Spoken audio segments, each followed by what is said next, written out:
grow, then it's done for you. For the record, lab on me going all the way. For the record, ain't trying to link, no time to waste. For the record, for the record, for the record, for the record.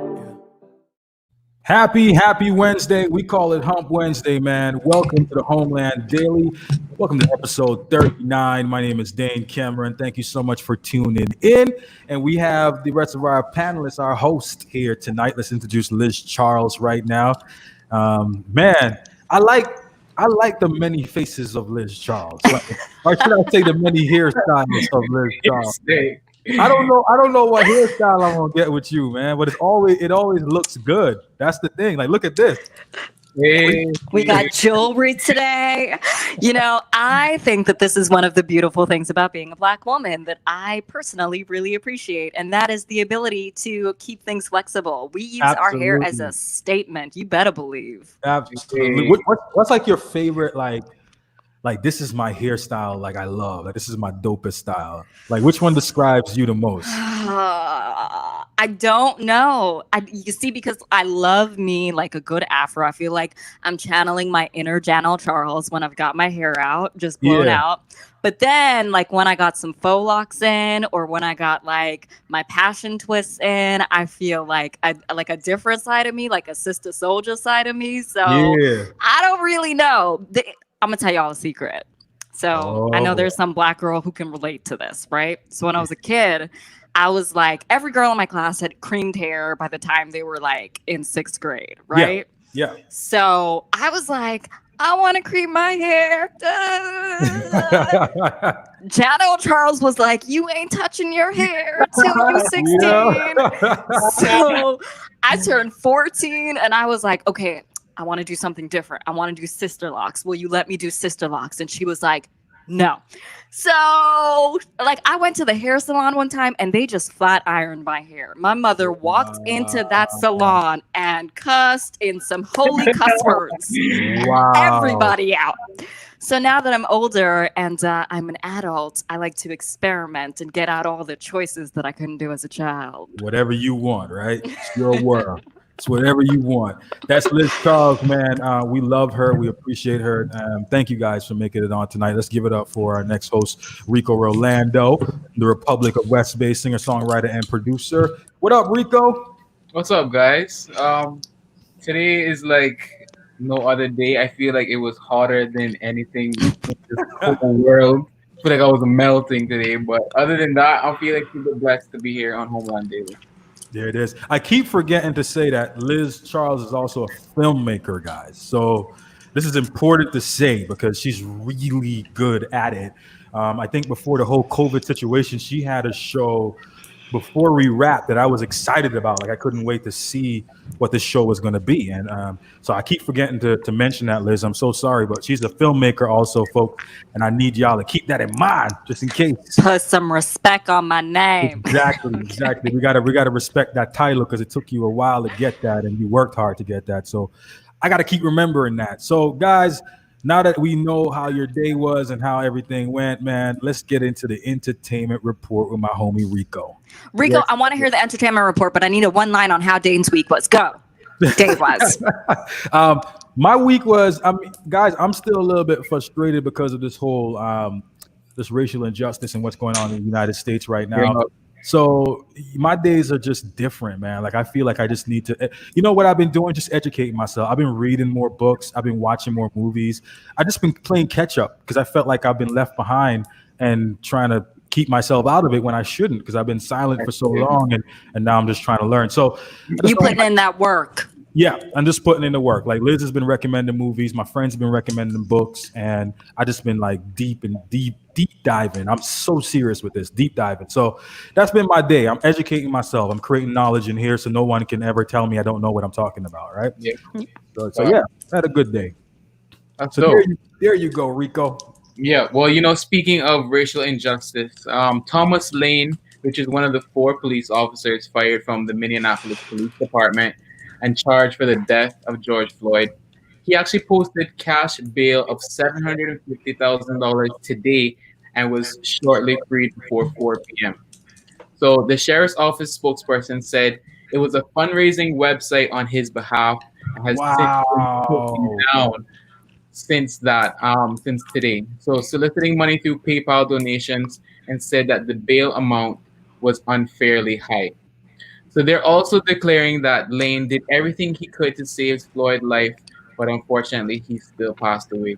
Lane is currently with his wife, although he has not really discussed like where he's at, obviously.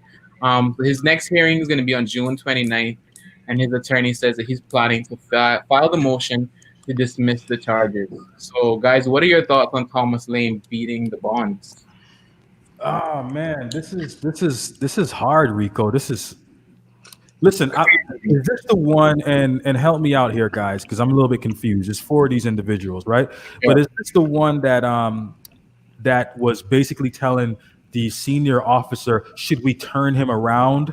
Like his lawyer was defending him on that basis, saying that should we turn him around?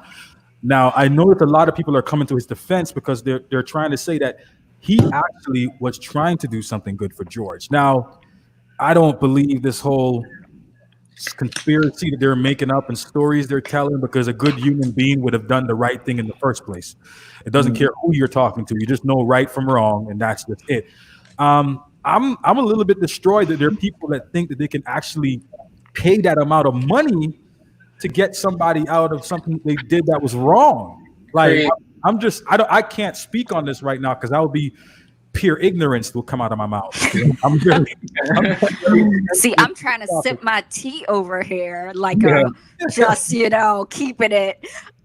In all honesty, so here's what I think. I don't know this for a fact, but I'm so interested. When I read that, I was really interested to look at the donation breakdown because usually when you have a bond that's high and someone's raising that much money, think about like R. Kelly's bond, which was far less than that, but nevertheless. Usually what happens is you get one person who really kind of puts up most of the money, right? Yeah. Like usually it's not just like $10 here, $20 here. You get a couple or one kingpin who puts in the vast majority of it. And that's what I want to know. Who Yeah. is that person? Yeah. Very true. Very true. That's extremely true. Yeah. Man, For sure. so what else on the agenda? I mean, you know what? Other than Thomas Lane, that should be back in jail, we're gonna focus on the BET founder Robert Johnson. So he calls for 14 trillion reparation for slavery. So Robert told news outlets on Monday that the U.S. government should provide $14 trillion of reparation for slavery to help reduce racial inequality. So Robert says this is the time to go big, and wealth transfer is definitely what's needed. He also argued and said that think about this: since 200 plus years of slavery, labor taken with no compensation is a wealth transfer. So denial of access to education, which is the primary driver of accumulation of income and wealth, is also a wealth transfer. So no, if this law has to be passed, that means that 42 million African American people will get a total of $350,000 each. So that's a huge amount of money for anyone who's going through this whole scenario. But do you guys think that that's something that is probably going to pass? What are your thoughts, Liz? I mean, I think that we have had different senators, different Congress people come out and say that they are in favor of reparations. Having said that, I want to see some writing. Let's see something actually pass. I'm not even asking for much because they've promised so much less at other points that hasn't gone through. So like before we even get to reparations, like can we just see the school systems get funded like in the inner cities? Can we just see like a little bit of social work and mental health money? I mean, I'm just saying, I don't trust that it's always great to propose these ideas. People have been putting them forward forever, but the likelihood, I'm not a betting person, but I wouldn't put a bet on this one. Oh man, that sucks. Yeah, man. What do you think about you, Dane? Listen, I've been subject to a lot of money being placed in my hands before and not knowing what to do with it, and that is dangerous. I always say put that back into. I'm just speaking realness. Like I know how to educate myself because I failed at it. So now when money comes in my pocket, I know where I should invest it and how I should save it. Now, this is a critical thing in the Black community. we need to be educated in Financial education. we need to, how do we do that? We put it back into the schools. We train kids, and not just train kids how to work for people, but how to build financial wealth. That's important because they're leaving that out of the school system. So I would have felt better if they said that they were taking this money and creating more opportunities like trade schools for young Black men and women to know how to put their money into right investments, how to become entrepreneurs, how to spend their money. So I'm just not into taking money and just giving it to people because your ancestors were slaves. That makes Dane, no sense. you just said something really important right there, because I think we tend to think about the financial value of things and we often forget about the intangible assets that people have. So the knowledge that is passed down that causes for generational wealth, the education that whites had for so much longer while slaves were working instead of being able to be educated, all of that, it's a compounding thing in the way that we think about finances as compounding investments. And so there needs to be investments in that knowledge when it comes to financial health, when it comes to mental health, to deal with the trauma of slavery. Taraji P. Henson and her foundation's doing that. But we have to think about, people often like to talk about affirmative action as it applies to the Black community, but there's so much indirect affirmative action as it applies to the white community that isn't acknowledged. And that compound knowledge is one of those things. Yeah, most definitely. But guys, speaking of money, let's talk about Beyonce Knowles, aka Sasha Fierce. So, according to The Sun, Beyonce is in talks with Disney to appear on 3 major projects, and this is supposed to get her $100 million bag. So she will reportedly appear on the soundtrack of Black Panther and 2 other Disney films. So sources situation tells The Sun that she's working on a number of projects for them, including voicing Nala 2, and is now working to secure her for more projects. So what do you guys think? Is Beyonce going to make the perfect girl for all these films, you think? Dane? Man, listen, let me tell you something about my sister. All right? First of all, none of y'all talk disrespectful about my sister. Anything she does is raw. And by the way, Rico, when you address her, you say Queen B. You say Queen. I can't see her. I don't know what's going on with my eyes, but I literally can't see her. You say, hey, Miss Carter. Beyonce is just known to make smart decisions, and she's really good at it. That is a powerful Black woman, and it just goes to show you that. Like, I think who said it? Was it Terrence last night when he said, when you think about Black excellence, it's still below here, above when it comes to white privilege. It's still like below. But at the end of the day, when you have more sisters like Beyonce doing what she is doing, then she's going to elevate that. And that's what I want. I want people like her to keep winning, because it's going to give young Black women like let's just say the facts, like Liz, like other women out there that's striving to be like her and making smart money decisions like her. So I just cheer on anything she does, man. I'm happy for her. That's a lot of money too. Beyonce was a part of the YouTube 2020 graduation, and she said something that I thought was so beautiful. She said, I got 20-something Grammys, but I lost 40-something times. And I was like, oh, she better preach. She better preach. Wow. Because here's the thing. We love to be able to encourage people and celebrate people's wins, but we don't talk about what it took to get there. And so the fact that she was able to be like, listen, I lost double times than I have won. She got my heart. She had my heart of lemonade, to be entirely honest. That's a lie. She had my heart in Destiny's Child. That's it. I got nothing negative to say. Nah, man. Nothing negative on Beyonce. Queen B. Yeah, most definitely. But guys, that's everything for Entertainment Report. And I'm actually going to fill it all back to Dane right now. So what's going on, Dane?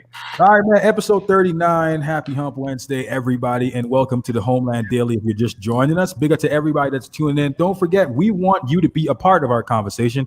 You can go ahead and send us a message. You can be anonymous. We won't have to shout you out. I don't have to put the message. You can say, Dane, do not put this in. Or you can say, go ahead, leave it free. I just want to comment. But be a part of the show. Get involved. Welcome to the Homeland Daily. Let's bring in our guest for tonight. which is a pleasure to have him in. It is Dr. Chris Williams. He is actually here with us, and it's a pleasure to actually have him in.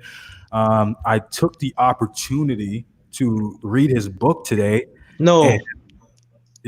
I did. What's it, Dr. Chris? Listen, How are let me you? tell you something, man. Powerful, powerful. For those that don't know their Cayman history, let's hope they pick up your book after tonight's show. All right. Fingers crossed. Yeah, thank you so much for joining us. Should we call you Dr. Williams, or are you cool with Chris?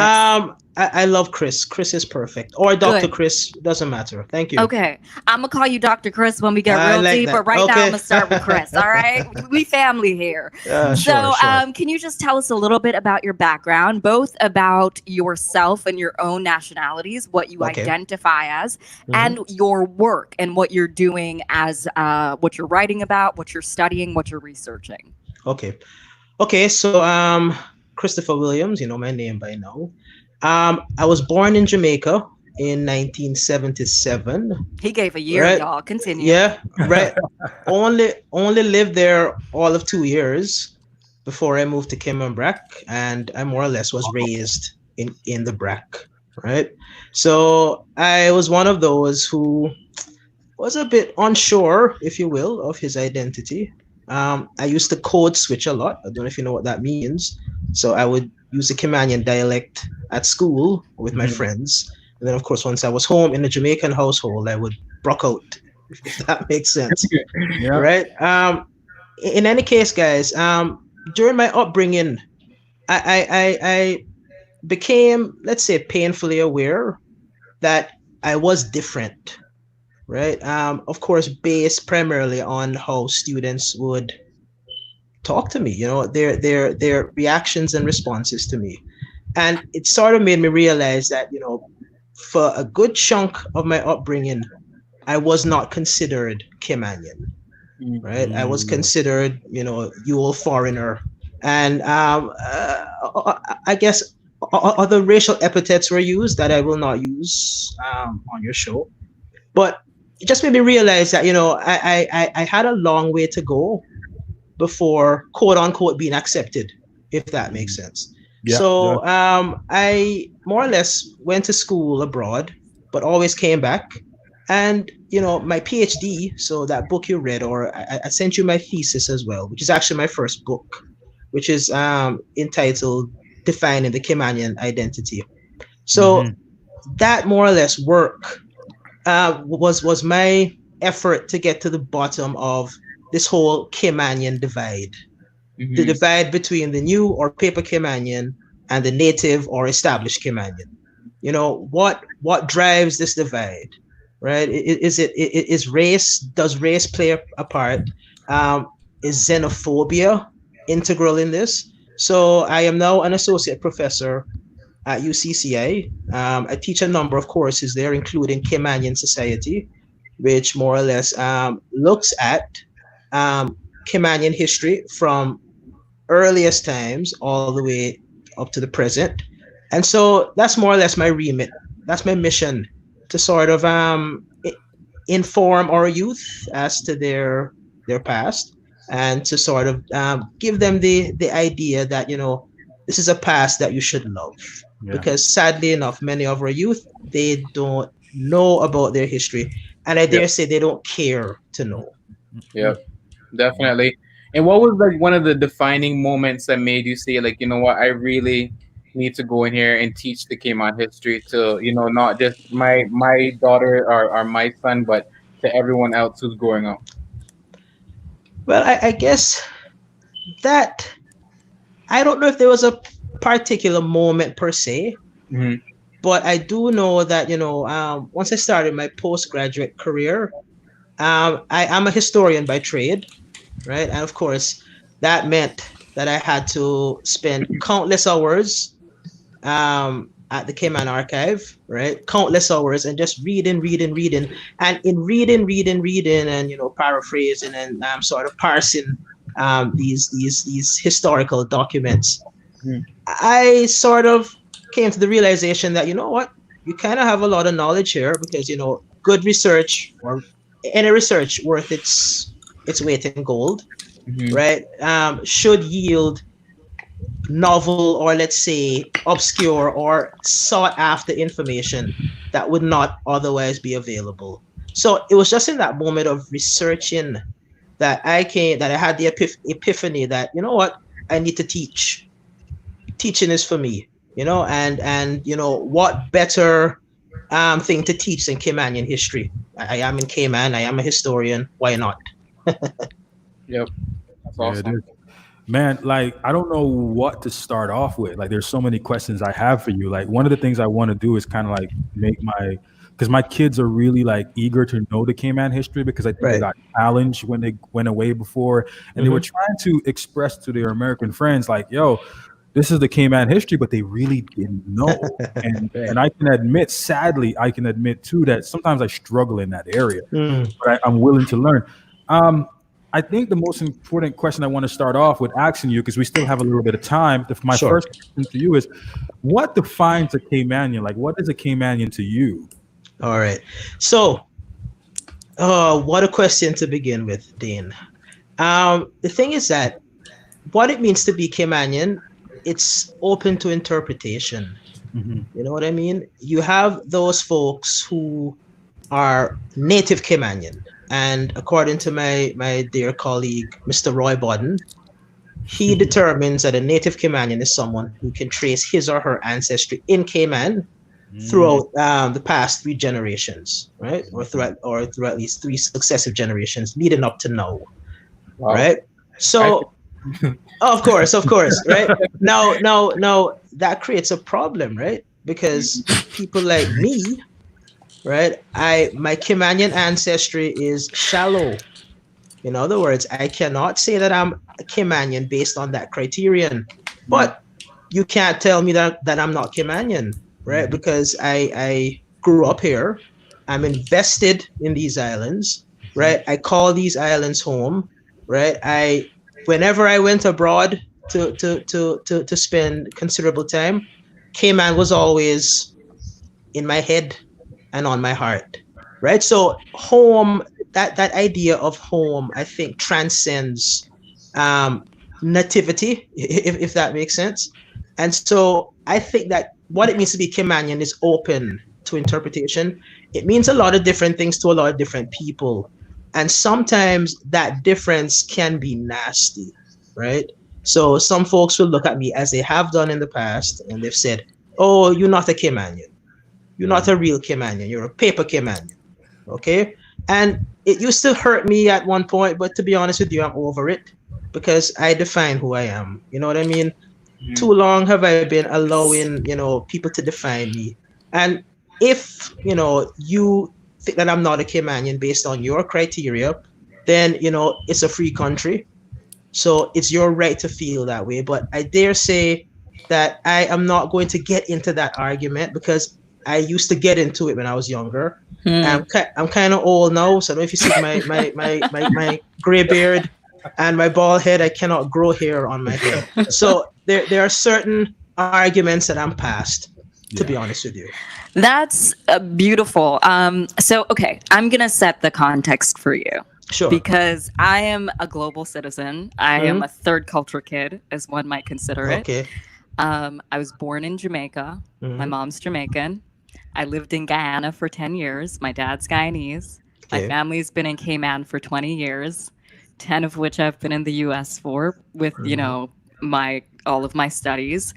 But recently, we had someone on the show who was speaking about the difference between the incentives and the motivations for Caymanians in the Hmm. workforce versus others versus foreigners, right? Right. And this person, I found it very interesting their phrasing because I'll tell you what they said, but in a second, because for me as someone who is Caymanian, right, I am Jamaican Guyanese Caymanian, and but I have always struggled with that because at the same time I can turn on Talk Today, Radio Cayman, and hear someone calling in to disparage Jamaicans. And as a Hmm. Jamaican, also, you are essentially telling me that you don't love all of me, you don't Mhm. welcome all of me. I am Mhm. not really accepted.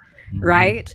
So so it was an interesting thing. So this person we had recently on the show, and he spoke about the difference between indigenous, precisely, indigenous Caymanians, and then he referenced the fact that his grandfather was from Barbados.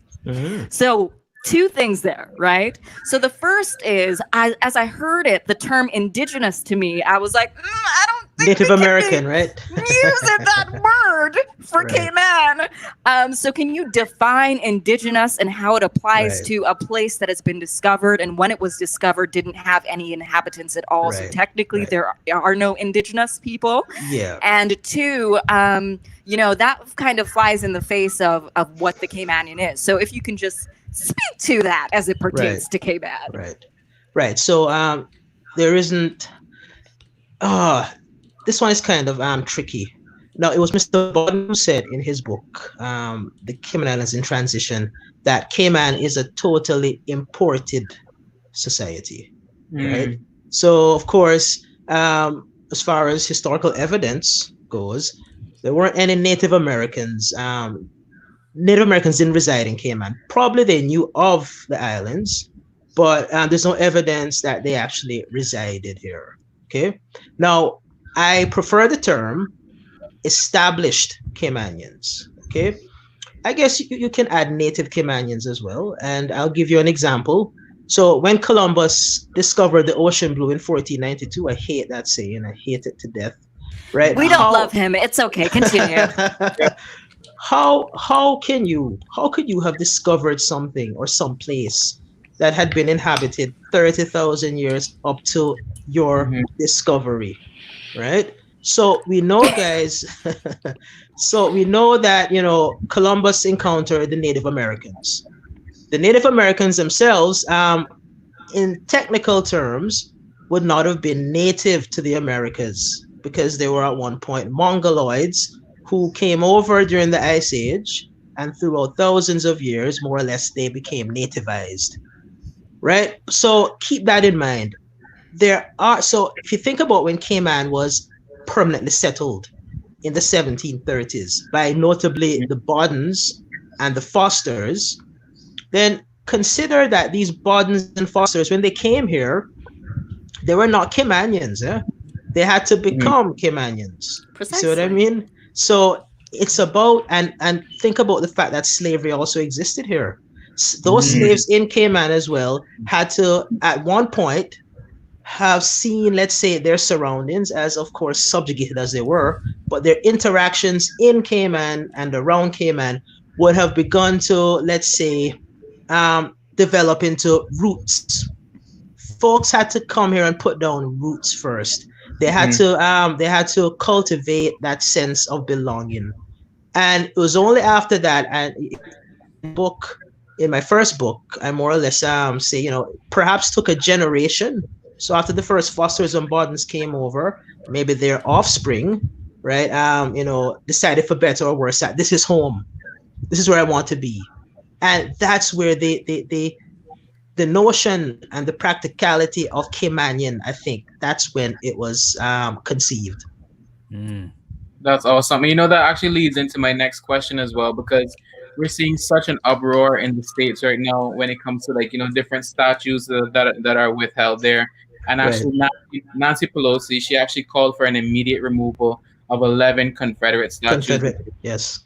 Inside Congress. But do you think that we should be really giving Christopher Columbus all this praise? Because every time that we're in school, it's always Christopher Columbus discovered Cayman, 1503, blah, blah, blah, blah, blah. Should we really be reconsidering how we evaluate who discovered what? Heck yeah, I think so. Oh, sorry, I should not have said that on live TV. Sorry, guys. Oh, you could have said a lot worse. You could have. You could have. Okay. Right. So in California, that's what they're doing, right? They're saying more or less, forget Christopher Columbus, right? Because Christopher Columbus, he may have discovered the world for Spain. I mean, the new world for Spain, right? But consider the atrocities that were waged on Native Americans and then later on Africans, right, in the New World. And so when you look at that legacy, I don't know. I mean, was Christopher Columbus the initiator of racial genocide? Was he the initiator of cultural genocide? And Facts. should we be celebrating that? Is what I'm asking, especially from our vantage point as offspring or progeny of the Mm. colonized of slaves. You know what I mean? Wow. Yeah, man. And you know what? That was pretty amazing to me. This is going to be a very deep question for a lot of people here, but I was actually born in Jamaica. I left to come to the Cayman Islands, pretty much like you at 4 years Mm. old, even younger at 3 years old. So I don't know anything. I don't even know how to find my way around from the airport in Jamaica. Um, I haven't been back there in such a long time. But the thing that really strikes me, and I want to be careful because my family stems everywhere because we have family in America, in Jamaica, and like all my brothers are in America right now. That's where they were born. That's home Right. to, Mhm. with of course, history in Jamaica. But I don't think a lot of Caymanians understand their ties to Jamaica. I think that's a history that's not taught too much because they're afraid to accept that. Matter of fact, when you are told that you are Jamaican, I think a lot of people kind of like get that out of here. We have absolutely no histories to Jamaica. We have no ties to Jamaica. Matter of fact, it seems to be this whole battle between Caymanians and Jamaicans. Yeah. So you are the historian. You've studied this. Supposedly, yeah. Yeah, please, please tell us about this tie. Mm. All right. So this tie can be traced back to 1655, right? So it was in 1655 that the English, because Britain didn't exist yet, the English decided to wrest Jamaica from the Spanish. Okay, and they were successful. And not only did the English get Jamaica, they also got Cayman, the Cayman Islands. Of Package course, deal. no, exactly, right? Known then as Las Tortugas. In any case, Cayman remained more or less administratively neglected by Jamaica up until 1863. And in 1863, because of the pleas of the Caymanian leaders, Jamaica, please recognize us. Please recognize us. We're such a lawless society. We need your laws. We need your enlightened laws. Please recognize us. In 1863, the Jamaican Assembly decided to officially recognize Cayman as a dependency of Jamaica. All Wow. right. Moving on from there, I can tell you guys that throughout the 1920s, 30s, and 40s, Jamaica was all many Caymanians knew, right? So if you wanted to get a decent education beyond the age of 14, then you went to Jamaica. If you wanted to shop, you didn't go to Miami necessarily or Tampa in those days. You went to Jamaica. If you had a medical problem, you went to Jamaica, right? And I did interview a few older heads, and just their language, Jamaica was the place. Without Jamaica, we would not have made it. And it seems that that has been turned on its head today. And I can pinpoint the if you will, the starting point for that new, let's say, Jamaican Caymanian divide. And it more or less started after Jamaica's independence, or let's say the moments leading up to Jamaica's independence, and the fact that there were many well-to-do folks in Cayman who could not stomach the idea of Cayman going with an independent Jamaica, right? Based on some evidence, there were some racist sentiments brought to bear on those understandings, right? And then, of course, once Jamaica gained its independence, today you hear this sort of this narrative that you see what happened to them. As soon as they became independent, they went downhill, which is not true, though. It took about It's 10 not. years. Yes. It took about 10 years following Jamaica's independence for that sort of political and economic hardship to set in. And some would say that we have to blame Mr. Michael Manley for that because he decided to introduce democratic socialism, etc., etc. Yep. So Yep. even the narrative to do with why was it that Jamaica, why did they have to go independent? In other words, that narrative is kind of skewed from our present vantage point. And I think it would, it certainly wouldn't hurt us right, to strive to get to the bottom of history, especially our Mm-hmm. historical relationship with Jamaica and how this relationship soured, how, when, and where, pretty much. I want to continue talking about that a little bit because we have this divide, and in your book you talk a little bit about the idea of nationalism, and Mm, I think this is something that is ingrained in a lot of Caribbean countries, and it's one of the reasons I think we get a lot of pushback when we try to discuss racism. They go, "Oh, we're not racist. We might have some colorism, but really everything is about nationality, and so." right. This is our pride. But it's interesting to hear you discuss, where that Jamaica Cayman divides, and Mm, your book talking about nationalism really coming almost as like a strategic defense mechanism. Like you're mm, trying to separate yourself from something, and so you form some commonalities in another area. And yeah. so if Jamaica's becoming independent because Cayman has, wants to stay British, they're going to Mhm. say, okay, we are Caymanian and we're separate from Jamaica because we're staying with the British. Right. Yeah. And in that, you have that being something of the British aristocracy, or I don't, the British people who were at the top of the social class in Right. Cayman. And that included some free colored people as well. So, Mhm. can you talk about this relationship between free colored people aligning themselves socially with the colonizers, Mm, and then forming a nationalistic identity mm. based on that? Okay, so when I think about white Caymanians, especially those white Caymanians who comprised a substantial part of the merchant establishment, I don't see them as a colonizer. And I'll tell you why. Because these white Caymanians were just as creolized as their darker counterparts. What do I mean by that? If you think about it, by the 1950s, 1960s, white Caymanians, Afro Caymanians, mixed race Caymanians, they use the same dialect. They Mm-hmm. like the same foods. You see what I'm saying? So I think that what continued to, let's say, divide us racially was more or less our history. So if you think about it, they say that slavery's abiding legacy is racism. All right. And that's why we know that slavery mattered here. Um, Expatriates didn't have to teach us as native Caymanians how to be racist. We kind of had that down pat. Okay. And so I guess the point here is that by the very nature or by the very hue of your, by your very hue, the color of your skin, right? That legacy more or less, was being primed from the days of slavery, which led certain well-to-do Caymanians to think in terms of race, right? So I can tell you about certain Caymanian politicians back then who would say, for instance, the only thing the color black is good for is your shoes.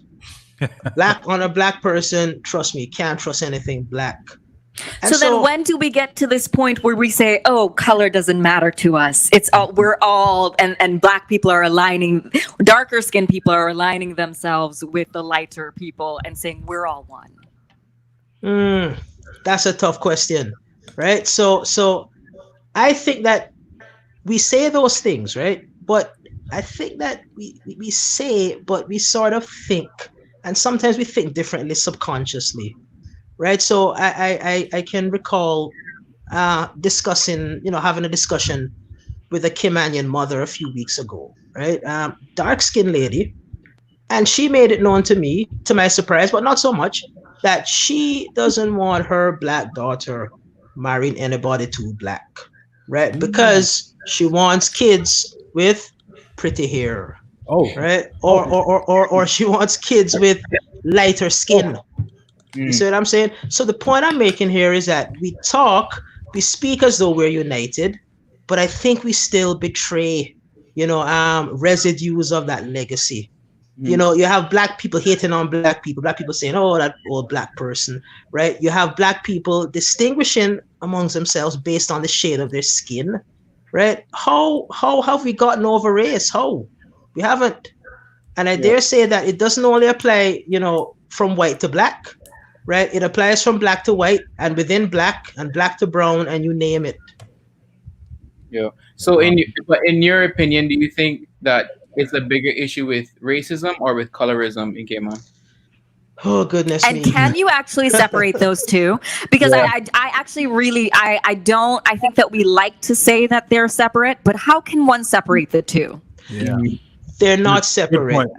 And they're not separate because they more or less they were generated from the same legacy. Precisely. You see what I mean? And that legacy, simply put, was racism or is racism.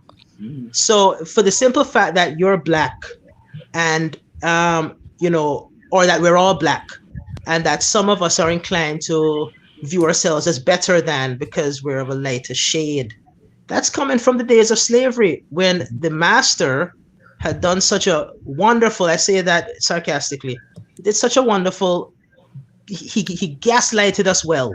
Let's put it that way. We were perfectly gaslit, all right? And so he made us, he more or less caused us to believe that, we're sort of different, with some of us being better than others. So if you're a domestic slave, then you must be better than those field people out there because you're kind of lighter, and the master must love me because at least I'm in the house feeding him, taking care of his kids.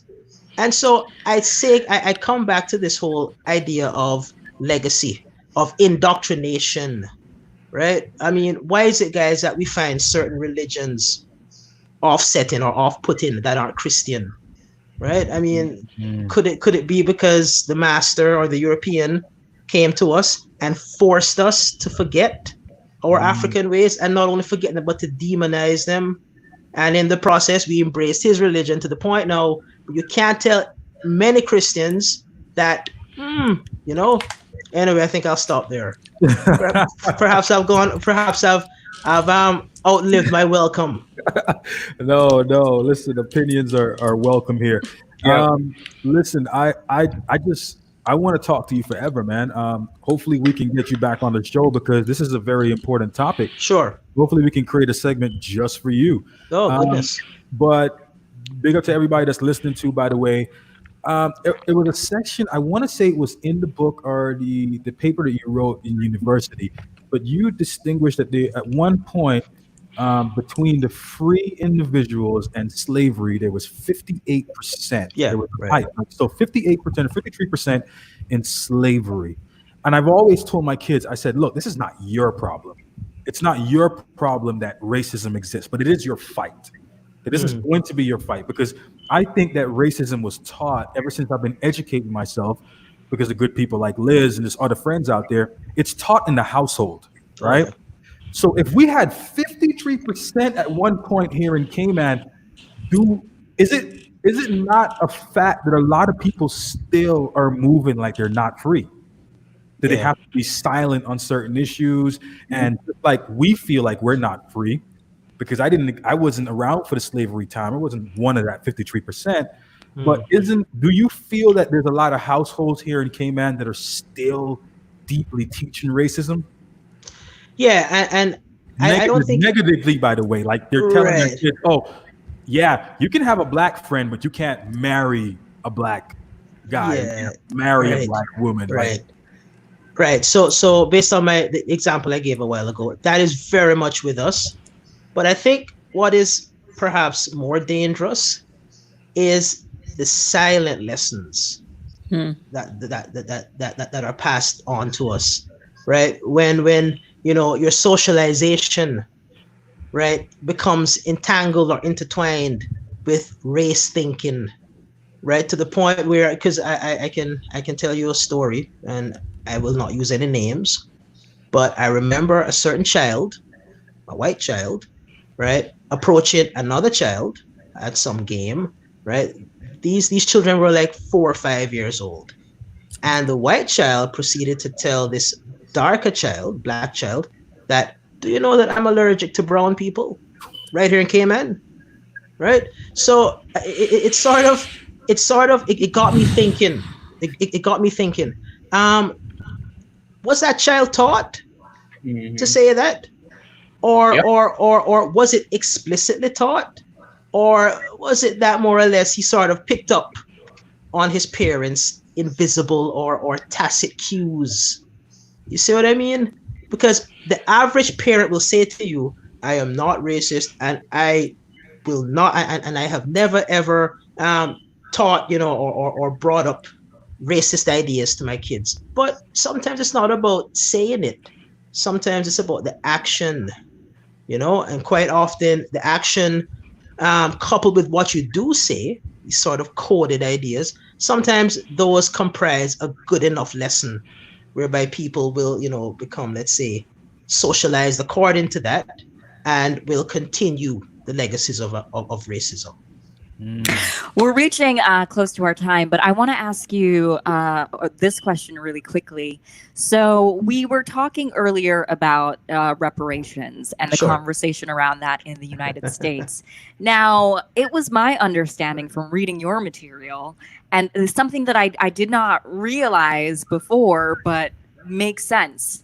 And that is when slaves were being freed, slave owners were incentivized due to what they were considering their own economic loss and were given money because they were being forced to free their slaves. Yeah. So given that they got paid for freeing their slaves, what do you think the people who did the free labor should get? What's your stance on reparations? Right. So, at present, there are reparation talks underway in the Caribbean, by the way. Yes. All right. And I think Professor Farine Shepherd of UWI, University of West Indies in Mona, she's leading that charge. Now, I don't know, guys. I'm kind of on the fence. On You this on one. the fence? And I'll tell you why. Right? I don't know, guys. What a question to ask me. Yeah? I think that compensation, no, I don't think it would serve any practical or constructive purpose. To be honest with you, it would be more or less a handout. I'm giving you, I don't think you've been properly compensated. I think that's what the problem is. So Well, I would just so in other words, I think that, in lieu of money, like hard, cold cash, I think a lot should be done to root out systemic racism. yeah, this is what we're talking Right. about. So how do we do that though? It's not possible to do that if you have people in power who are closet racist or otherwise. So it's all about the vote, guys. Right? If you don't like what your politicians are up to, or you don't like what they're doing, then you need to vote in decent people. Right? And politics is so slippery because people will say, "Yeah, I'm for you," and you vote them in, and they follow their own agenda. Right? So it's just one of those things. I think that just giving money, I mean, of course, it's going to be nice, eh? You get this, you get this lump sum. No, we agree because we also consider the fact that it's not just about giving people dollar bills, but also about improving the infrastructure, improving the systems as well, providing the necessary resources that provide knowledge and healthcare and all of the intangibles as well. And to really move away, to get out of that systemic racism. Some folks are keen to say that, where I see no racism, when it's everywhere. You know what I mean? Racism and its effects are so godlike. Pervasive. They're everywhere and nowhere. And they're more or less shaping conversations, and poisoning minds. So and that's a difficult place to get to, guys. To root out systemic racism, I think it begins with us, and it begins with the different races actually coming to the table, not with guns under the table to shoot each other, but coming to the table with your hands on the table, coming to the table honestly, to have an honest, let's say, what's the word I'm looking for? An honest conversation. Yeah. Right. So in other words, white folks must acknowledge their role in our enslavement. And they must also acknowledge that quite often they are the orchestrators of systemic racism. Wow. You know what I mean? Black Yeah. folks as well need to, in the midst of this, let's say, honest conversation, Black folks need to, come to that place where they're able to let up, or let's say, put the past behind them. I know it's not gonna be. I know it's not gonna be easy. But the point is that if you want to achieve racial wholeness, then you have to have an honest conversation. So I'm not saying forget your past, because the past is what makes you you, Yeah. right? But sort of both parties need to sort of get that animosity and hatred out of their system, and that only happens when both sides commit. Because if the black side only commits, then the white side will still be perpetrating the atrocities, right? So both sides have to commit to, if you will, this purification by conversation. Man. Beautiful. Can we not have a part 2 of this tomorrow? Yeah. This is so amazing, man. Rico, go ahead. I'm sorry. Yeah. You know what? I would honestly just like to thank Christopher Williams for coming in today. Thank you, sir. Dropping the gems for us. But in your opinion, right? Do you think that Caymanians are given top priority, like even if they have the the qualifications when it comes to jobs in the Cayman Islands? Because oftentimes we're labeled as lazy, and then actually we're forced to be slaves in our own home country and end up working for the Christopher Columbus, right? So, in your opinion, do you think Caymanians are really given top priority when it comes to this situation?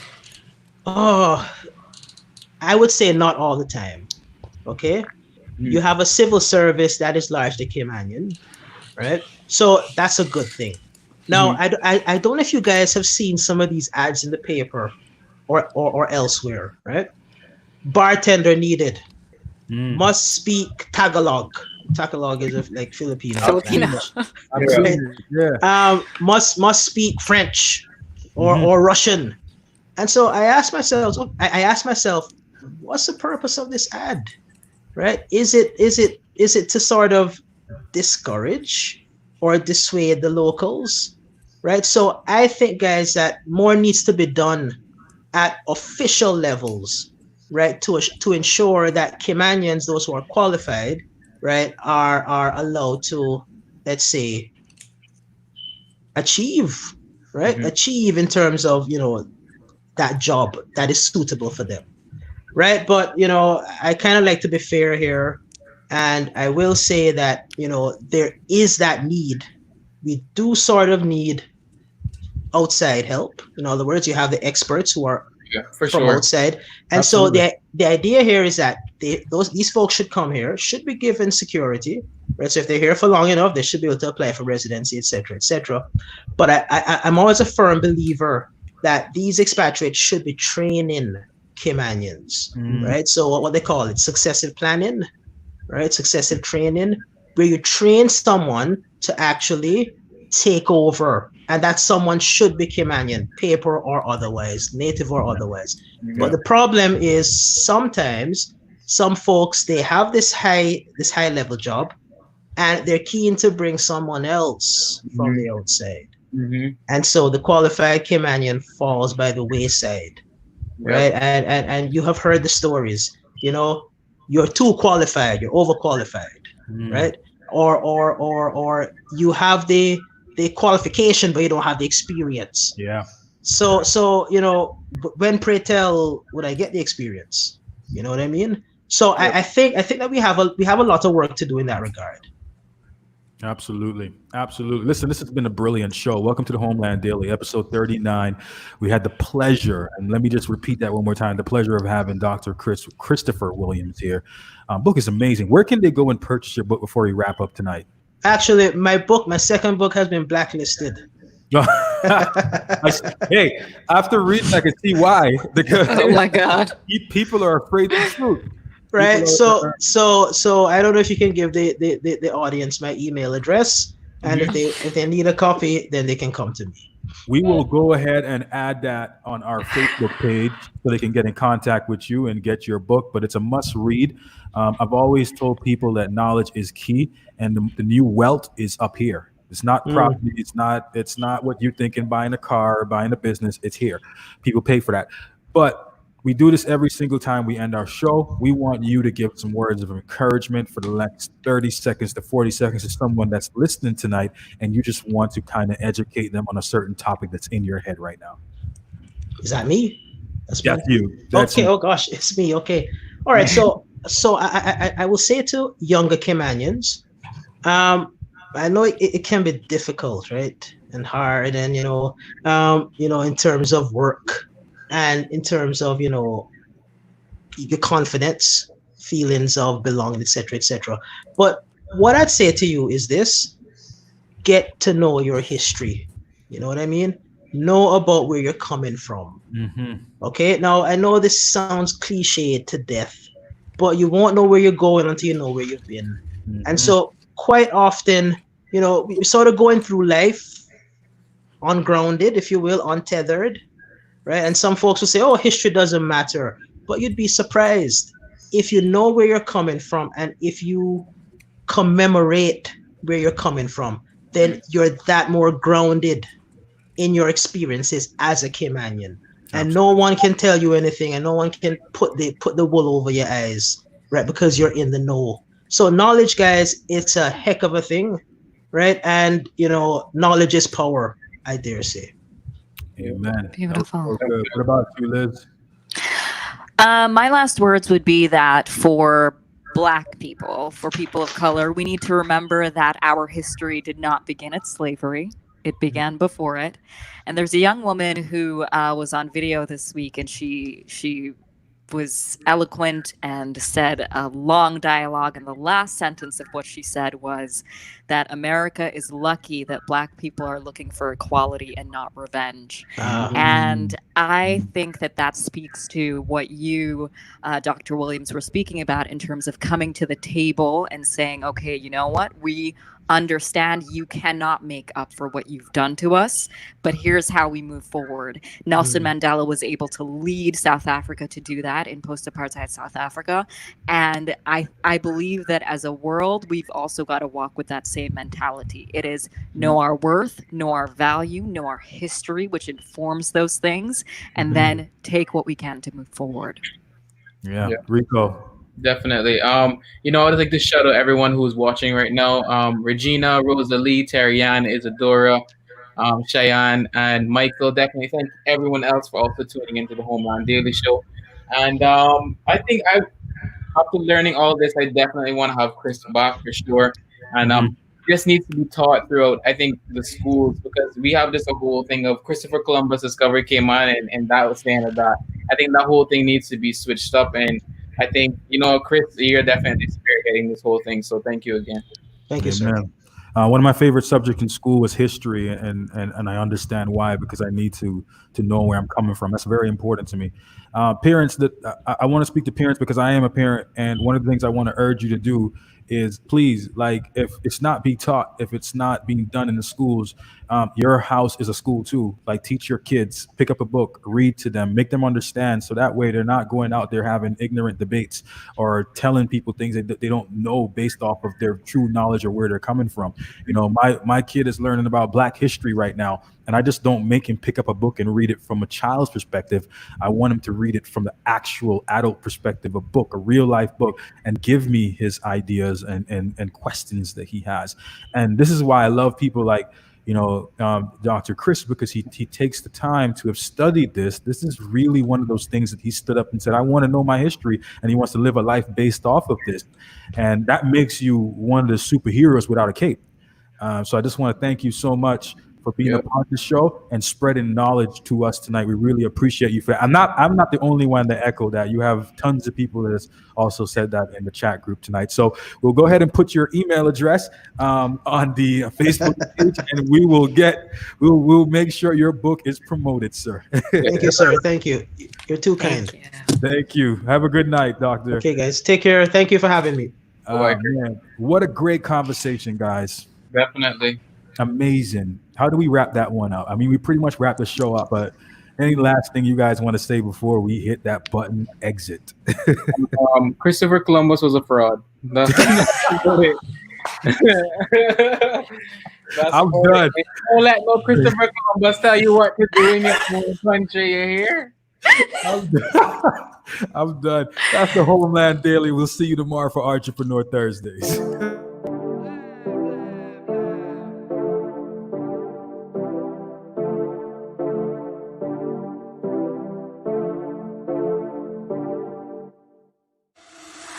For the record, I'm done trying to make y'all comfortable. For the record, you ain't trying to grow, then it's done for you. For the record,